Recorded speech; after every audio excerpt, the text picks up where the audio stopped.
국토교통부는 다양한 플랫폼 사업을 제도화하는 모빌리티 혁신법인 여객자동차 운수사업법 개정안이 3월 31일 국무회의에서 의결되었다고 밝혔다.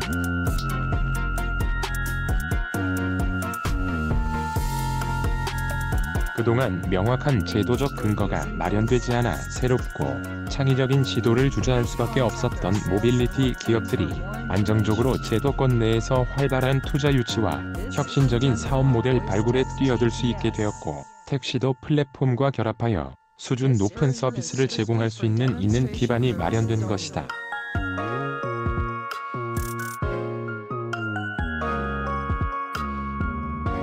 이에 따라 전통적인 택시 중심의 단순 운송 서비스 시장이 플랫폼 사업자들이 직접 개발하여 운영하는 운송 서비스 플랫폼을 기반으로 표준화된 서비스를 제공하는 택시 단순 호출 방식을 넘어 새로운 방식으로 이용자와 차량을 연결하는 서비스 등 이용자를 중심으로 하는 체계로 개편되어 모든 국민들이 보다 다양하고 수준 높은 이동 서비스를 일상적으로 누릴 수 있게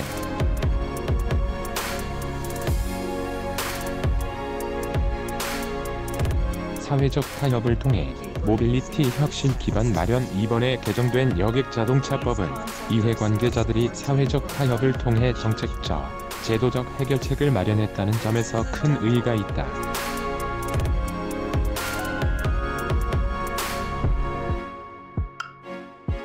새로운 플랫폼 사업자들과 택시업계 간의 갈등과 논란이 지속된 상황에서 지난해 3월 정부와 국회, 택시업계와 플랫폼 업계가 사회적 대타협을 추구하기 시작했다.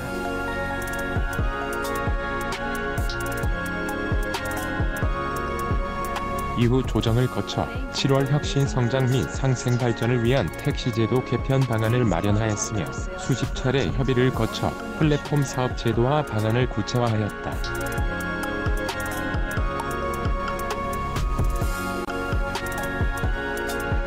업계 간 팽팽한 입장 차이로 인해 갈등과 논쟁이 지속되는 가운데 업계 대표, 전문가 등이 참여한 실무 논의기구 활동과 개별 업체들과의 논의 과정에서 서로 양보하고 협의하여 10월 개정안을 발의하게 되었고, 국회 논의 과정에서도 수차례 진통은 있었으나 서로 한 발씩 물러나 플랫폼 운송 사업에서 렌터카 사용을 허용하는 등 조정안을 마련하여 이번 달 초 국회 본회의를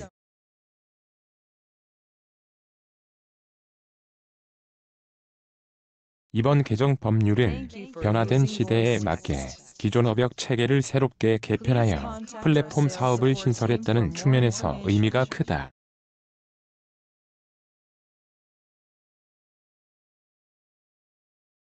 여객자동차법은 1962년 법 제정 이후 버스, 택시를 중심으로 경직된 여객 운송업 체계를 유지해왔으나 오프라인 중심의 법률 체계가 온라인 기반으로 변화하는 시대에 맞지 않고 정해진 노선, 정해진 구역이라는 한정된 범위 내에서 획일적 규제의 적용을 받아 사업자의 자유롭고 창의적인 시도를 제한하는 등 한계가 있었다.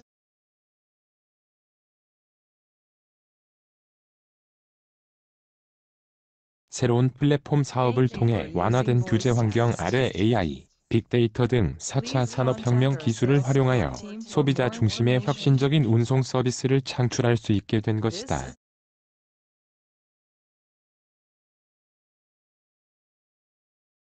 우선 플랫폼 운송 사업 신설이 가장 큰 변화다. 플랫폼 사업자들이 단순 중개 서비스뿐만 아니라 플랫폼을 개발하여 직접 운송 사업을 할 수 있게 되었다.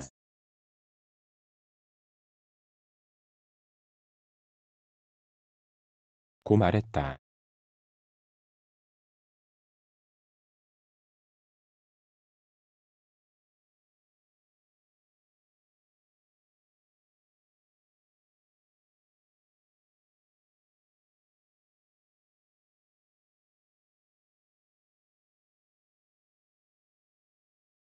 특히 렌터카를 통한 탄력적인 차량 조달도 가능하게 된다. 이에 따라 사업자의 차량 확보 부담은 줄어들고 다양한 차량을 활용한 차별화된 서비스를 제공할 수 있는 여지도 넓어져 이용자들이 다양한 선택권을 누릴 수 있다.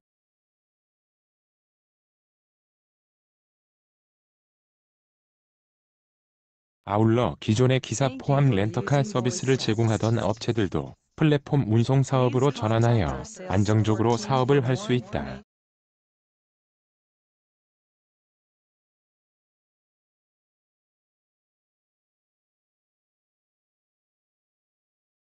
기존 택시와의 서비스 경쟁을 통해 택시 플랫폼 업계의 상생 발전을 기대할 수도 있다.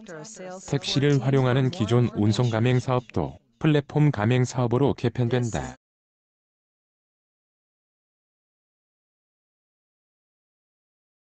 그동안 택시 서비스는 개별 택시마다 만족도가 다르고 승차 전에는 서비스 수준을 예측할 수 없는 문제가 있었다.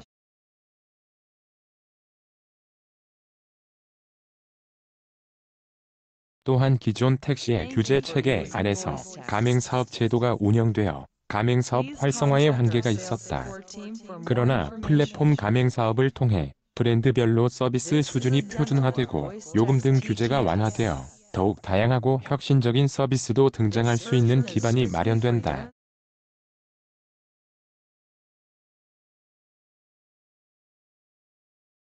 소비자가 택시 서비스를 선택할 수 없고 택시도 차별화된 서비스를 통해 고객을 유도할 요인이 없는 구조적 문제를 플랫폼을 통해 해결할 수 있다.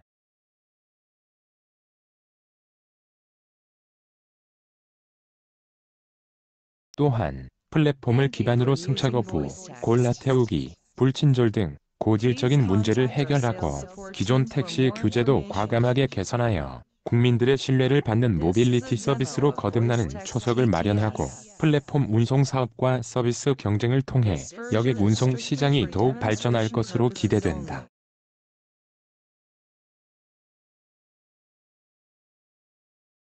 이번 개정 법률은 1년 후 시행될 예정이나 규제 샌드박스를 통해 국민들에게 수준 높은 서비스가 조속히 제공될 수 있도록 할 계획이다.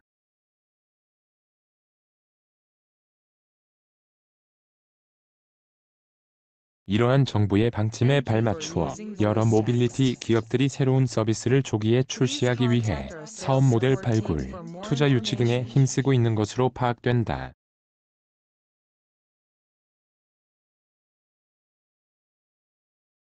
대표적으로 기사 포함 렌터카 서비스를 제공 중인 파파가 플랫폼 운송 사업 형태의 서비스 모델을 준비하여 4월 중 규제 샌드박스 신청을 예고하고 있으며 KST 모빌리티 마카롱 택시, 카카오 모빌리티 카카오티블루 등 택시 기반 모빌리티 업체들도 기존 사업의 확장뿐만 아니라 새로운 혁신적인 서비스 모델 출시 방안을 검토 중에 있다.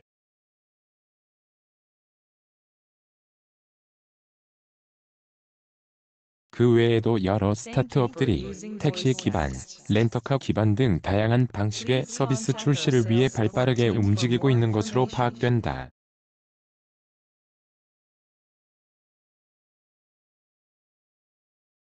국토부도 국민들이 원하는 새로운 모빌리티 서비스가 시장에 조속히 출시되고 안정적으로 정착할 수 있도록 과기정통부와 협업하여 규제 샌드박스 사전 컨설팅을 실시하고 심의 절차도 빠르게 진행하는 등 적극 지원할 계획이다.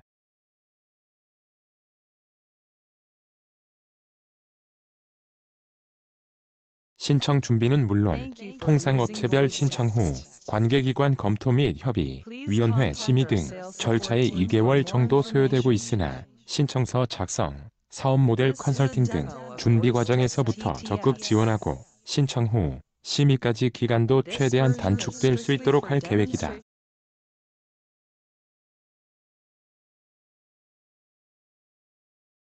국토부는 개정 법률을 토대로 세부적인 제도와 방안을 하위 법령에 규정하기 위한 작업에도 박차를 가할 예정이다.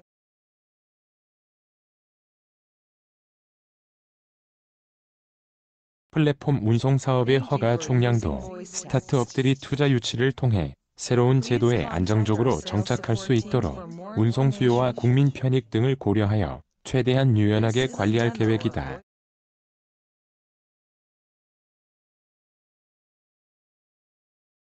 세부적인 하위 법령 규정 방안을 마련하기 위해 교통, 벤처, 소비자 등 다양한 분야의 전문가들로 구성되는 모빌리티 혁신위원회를 4월 중 출범하여 속도감 있게 논의해 나가고 위원회에서 마련한 방안을 빠르면 7월부터 업계와 협의를 거쳐 입법 예고하는 일정으로 추진해 나갈 계획이다.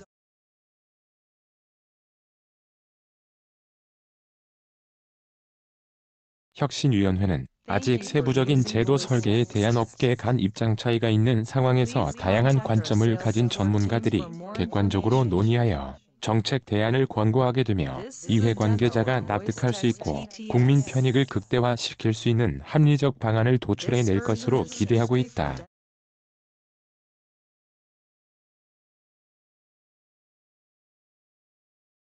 국토부 관계자는 정부의 목표는 모든 국민이 원하는 시간에 원하는 방식으로 원하는 장소까지 이동할 수 있는 모빌리티 혁신의 성과를 누리도록 하는 것이라며 이번 법 개정으로 그 기반이 마련된 만큼 우리나라 모빌리티 산업이 더 창의적이고 혁신적인 서비스를 창출하여 모든 국민이 그 성과를 누릴 수 있도록 제도적으로 뒷받침하고 지원하기 위해 흔들림 없이 정